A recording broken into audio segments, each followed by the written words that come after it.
Yo, halo, welcome back to my channel again. Seperti biasa, sebelum memulai videonya, alangkah baiknya klik tombol subscribe dan aktifkan loncengnya agar channel ini tetap berkembang dan menjadi sarana hiburan yang bermanfaat. Let's go! Pagiku cerahku, matahari bersinar, ku gendong tas merahku di pundak. Selamat pagi semua, ku nantikan dirimu di depan kelas. Assalamualaikum warahmatullahi wabarakatuh. Selamat pagi anak-anak. Sebelumnya, ada pepatah mengatakan, tak kenal maka tak sayang. Perkenalkan, nama saya Ridar Rahman Hauna. Nah, kira-kira ada yang tahu tidak nih materi pertemuan pada hari ini? Yaps, betul, yaitu membuat teks cerpen. Ada yang tahu cerpen itu apa? Oh ya, sebelum melanjutkan ke pembelajaran, adapun kompetensi dasar, yaitu sebagai berikut.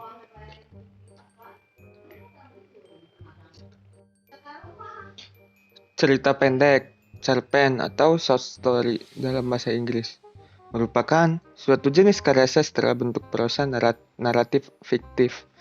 Simpelnya begini, cerpen merupakan karya cerita berdasarkan hayalan atau tidak nyata. Karena dikatakan hayalan, maka jenis tulisan ini masuk dalam kategori fiksi. Cerita pendek cenderung menyasar langsung tujuannya dan isinya pun padat, tidak bertele-tele dan kompleks dibanding jenis karya cerita fiksi lainnya. Oke, selanjutnya anak-anak ada unsur-unsur dalam cerpen. Unsur-unsur cerpen dibagi menjadi dua, yaitu unsur intrinsik dan unsur ekstrinsik. Oke, selanjutnya kita akan membahas unsur-unsur intrinsik cerpen yang terdiri dari yang pertama ada tema, ada berbagai tema yang bisa dibahas dalam cerpen, mulai dari asmara, sosial, budaya, sampai keluarga. Selanjutnya itu ada tokoh dan penokohan. Dalam cerpen ada tokoh yang berperan sebagai orang baik atau protagonis, ada orang jahat atau antagonis, dan ada juga orang yang berperan sebagai figuran. Penokohan dapat dikenalkan dengan cara mendeskripsikannya atau melalui dialog yang dilakukan si tokoh dalam cerita tersebut. Oke, selanjutnya ada latar.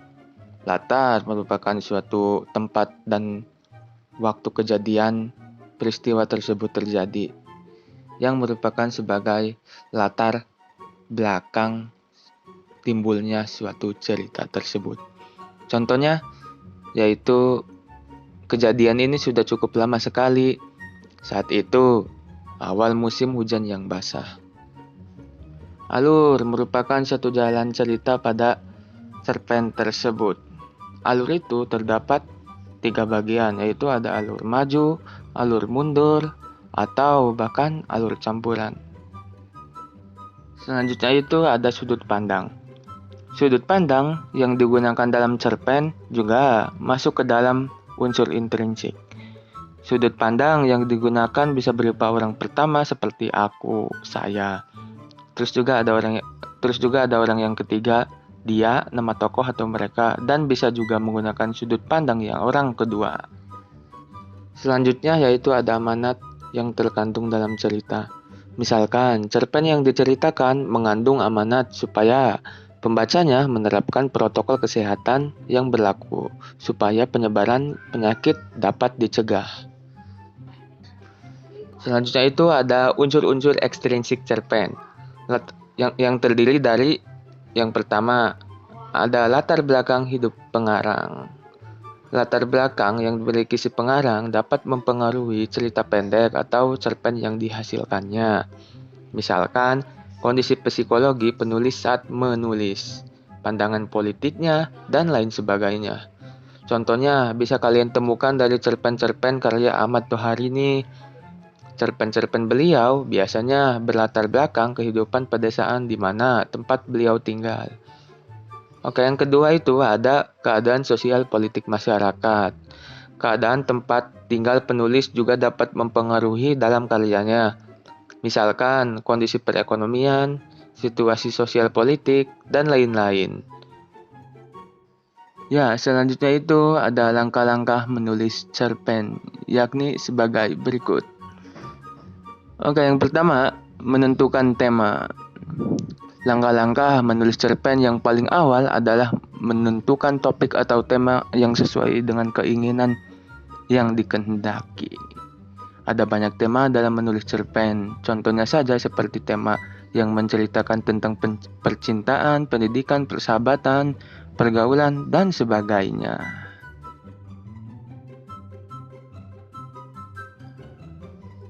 Yang kedua itu ada menentukan jenis cerpen.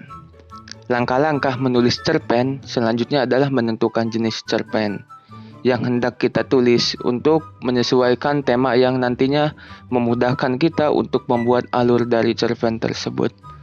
Ada banyak pula jenis cerpen, yakni seperti cerpen horor, religi, romantis, komedi, dan lain sebagainya. Misalnya saja kita ingin membuat cerpen dengan jenis komedi, maka cerpen yang kita buat haruslah terkesan lucu dan bersifat humor. Oke, yang ketiga itu ada membuat alur cerita. Setelah kita dapat menentukan tema serta jenis cerpen yang sesuai dengan apa yang kita inginkan, langkah selanjutnya yaitu adalah membuat alur cerita dari tema tersebut. Di mana alur cerita tersebut ada 3, yaitu ada alur maju, alur mundur, alur maju mundur. Jikalau kalian ingin membuat alur maju, maka cerita yang harus disampaikan dari awal cerita sampai akhir cerita. Jikalau ingin alur mundur, maka cerita tersebut si tokoh mengingatkan kembali kejadian pada masa lalu. Dan jika kalian inginkan alur maju mundur, maka alur cerita yang maju akan tetapi ada bagian dari tokoh yang mengingatkan suatu kejadian di masa lalu. Yang keempat yaitu menentukan tokoh dan penokohan. Langkah-langkah menulis cerpen selanjutnya yakni menentukan tokoh dalam cerita, serta tidak lupa untuk mendeskripsikan atau menggambarkan karakter dari tokoh-tokoh dalam cerita tersebut. Menentukan tokoh merupakan suatu tokoh utama dan tokoh sampingan yang mana tokoh tersebut sesuai dengan tema dan jenis cerpen. Selanjutnya yaitu menentukan tempat dan waktu atau bisa disebut dengan latar. Agar dapat memberikan gambaran pada cerita sehingga seperti lebih nyata bagi pembaca. Kita dapat menentukan dan memasukkan tempat dan waktu pada cerita tersebut. Nah, yang terakhir yaitu membuat judul cerpen. Membuat judul haruslah pula yang menarik, yang sesuai dengan isi cerpen yang ditulis, serta buatlah judul tersebut yang dapat membuat calon si pembaca merasa penasaran dan ingin membaca cerpen tersebut. Mungkin cukup sekian pembahasan dari saya, kurang lebihnya mohon maaf. Sekian dan terima kasih. Wassalamualaikum warahmatullahi wabarakatuh.